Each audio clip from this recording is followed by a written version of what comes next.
no estaban bautizados. Aterrador relato de brujas nahuales. Esto que les quiero confiar le sucedió hace años a mi prima, justo cuando dio a luz a su segunda hija, una pequeña muy adorable que nos trajo alegría a toda la familia. En ese tiempo todos vivíamos en la casa de la abuela. Mi prima Julia se desatendía de sus obligaciones y nunca pensó en bautizar a sus hijas. Mi abuela, un poco molesta, siempre le decía un poco en broma y un poco en serio: mirá, ya bautizá a tus hijas o de plano la bruja nahual se las van a llevar. Al principio todos nos reíamos. Al fin y al cabo era una broma, pero tarde comprendimos la terrible realidad. En ese tiempo la beba tendría 3 meses de edad y aún no probaba sal y no estaba bautizada. Pero eso sí, algo muy curioso sucedía allí, pues desde que nació la última niña, no había noche que a la casa llegaran las lechuzas, que son unas enormes aves que anuncian muerte. Estas aves de mal agüero cada madrugada se posaban en las ramas de un árbol y no paraban de emitir un chillido que nos ponía muy nerviosos a todos, y a la niña más pequeña no paraba de llorar hasta que se iban. No fue hasta una noche que tuvimos una aterradora experiencia, el momento más doloroso que nos tocó vivir como familia. Recuerdo que esa noche mi cuñado y mi esposo coincidieron de noche en el trabajo y mi hermana tenía la costumbre de dormir con la ventana abierta. Esa noche me pasó algo inexplicable. Sabía que no estaba dormida, pero no podía moverme. Estaba segura que no era un sueño, era una pesadilla que se estaba convirtiendo en realidad. Además, me dolía mucho el pecho. También recuerdo escuchar a mi otra sobrina pedir ayuda. Gritaba desesperada que unos gatos se comían a su hermanita y yo seguía sin poder moverme. Me desesperé muchísimo hasta que por fin, no sé cómo, pero reaccioné y me levanté de mi cama y me dirigí a la habitación de mis sobrinas.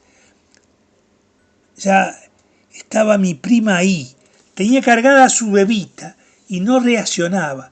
Estaba muy pálida y tenía un moretón en el cuello.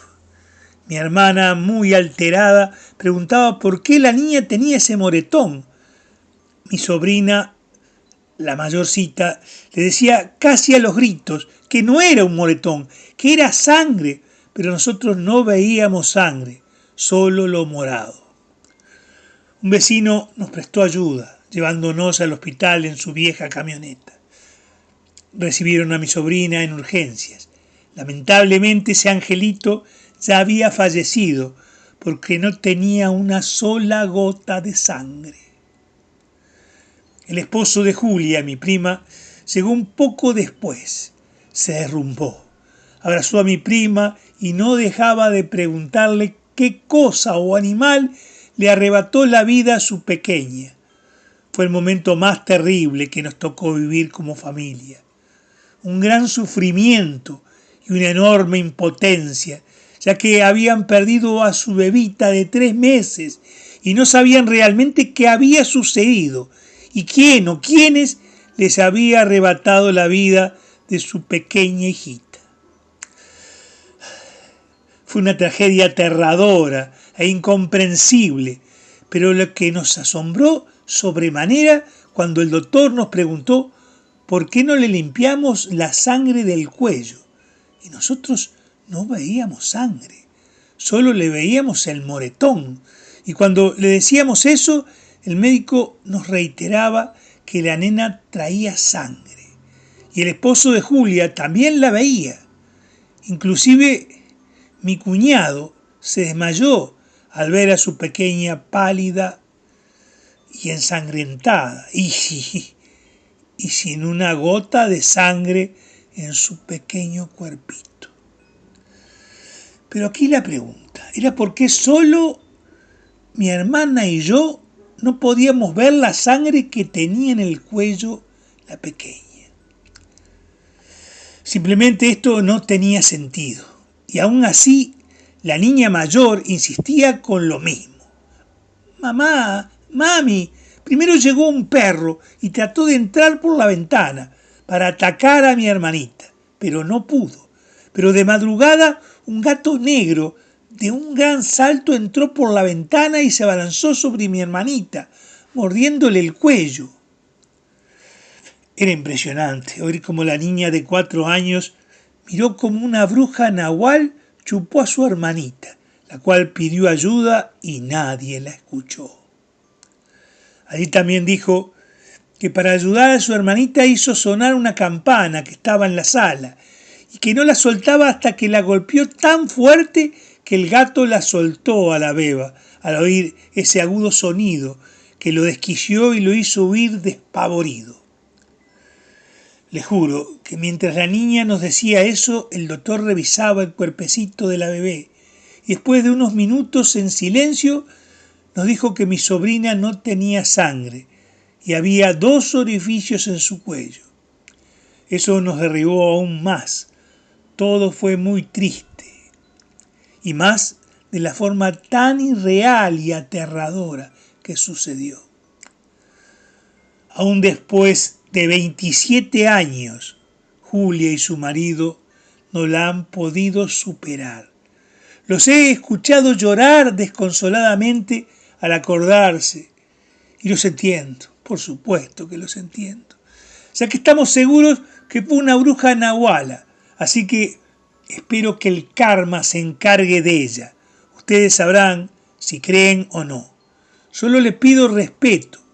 Es un tema que aún duele hoy en día. Yo era joven cuando les pasó eso en un pueblo de Osaka.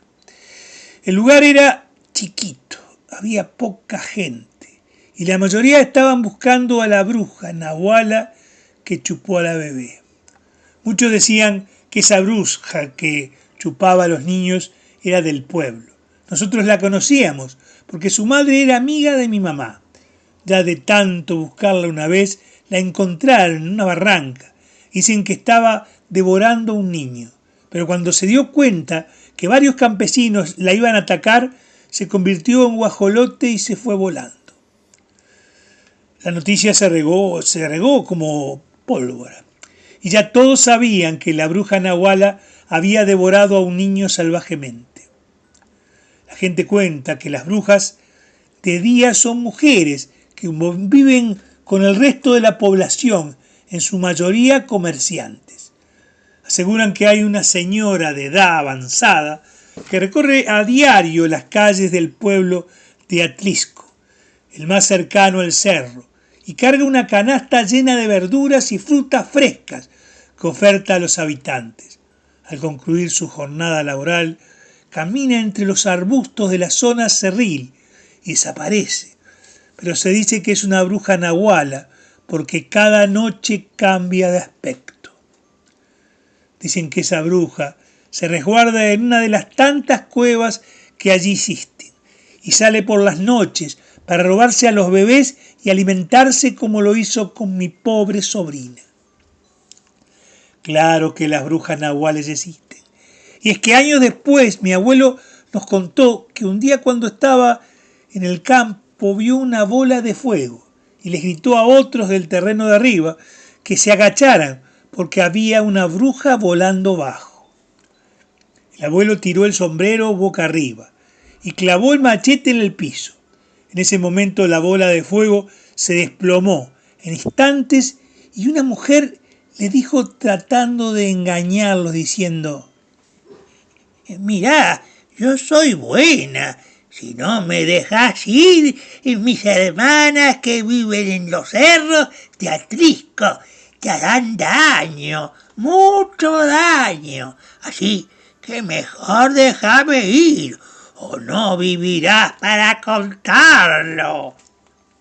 Asustado, mi viejo abuelo desclavó el machete, quitó el sombrero y enseguida se elevó un enorme guajolote. Mi abuelo dice que el dolor de cabeza y la fiebre le duró 3 días. Después ya todo siguió normal. Por eso afirmo que en Puebla las brujas que son nahuales existen y todo eso lo respeto porque les tengo miedo, mucho miedo.